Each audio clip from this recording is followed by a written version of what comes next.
well, what does that have to do with sperm count? Because actually for a long time, we haven't talked yet about sperm count, but I've been studying, tracing, what's happening with sperm count. I'll tell you the history of that in a minute. But so then I thought, well, is this related to sperm count? Well, these are babies. They don't have a sperm count. But in rats, it looked like the AGD was permanent. So if you had a short, just like if you have a small hand, your stature's set at birth, right? So the AGD, if you're born small, and my friend Earl Gray, who was a toxicologist, said AGD is forever. We don't know that for sure about humans, by the way, but because we haven't had the 20 years yet. But if you believe that, then a sensible thing to do was to take a group of adult men who could give you a sperm count and measure their AGD, right? And then you could see whether those with a shorter AGD had a lower sperm count. And then you would have one pretty solid piece of evidence that chemicals in the environment lower sperm count. Are you with me? Yes, ma'am. Okay. So I did that study too.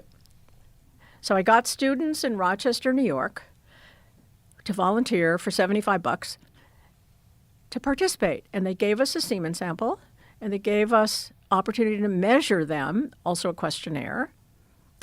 How does one measure kids' taints? Do they just bend over and you bust out a ruler? I happen to bring you something to show you. That's I noticed you had this measuring device.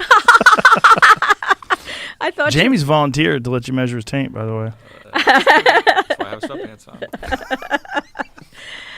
So this is not for a baby. This is for our Rochester young men study, and it looks kind of fierce, but we had the points taken down. I used one of those to measure pool cue tips. There you go. All right. So you know all about it. Yeah. Turn it on. You want 13 millimeters. That's what I like. But only for pool cue tips.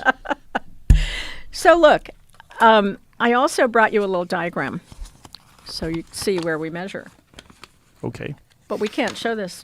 I don't know how to show this, but I'll show it So to the you. calipers are they're in millimeters or in inches or both? Both. You can, Okay. yeah. And so what Oh boy, you got a diagram Is of the there a taint. chart online I could look up, like a? How about I just hold this up? Okay, Yeah. that works too. Yeah. All right. Can we have a selfie with you and me in that picture? Yes, ma'am. Of course. Okay. There you go. All right. So what I wanted to, so when I published this, the headlines were "Size Matters, but it's not what you think." Right. Right? Yeah. And so I got all these people asking me, what should it be? What's good enough? What's big enough? So I did this translation from the millimeters for you. So here it is. The 2 inches is the median.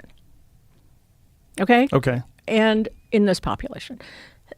And here's the kicker. If it was less than 2, men who had less than 2 inches were 7 times more likely to have a sperm count in the subfertile range, I can tell you what that is, as men who had an AGD longer than 2 inches. Wow. 7 times. It certainly is related to sperm count. And then another study in California showed that infertile men in an infertility clinic versus men who had born a child had smaller taint length.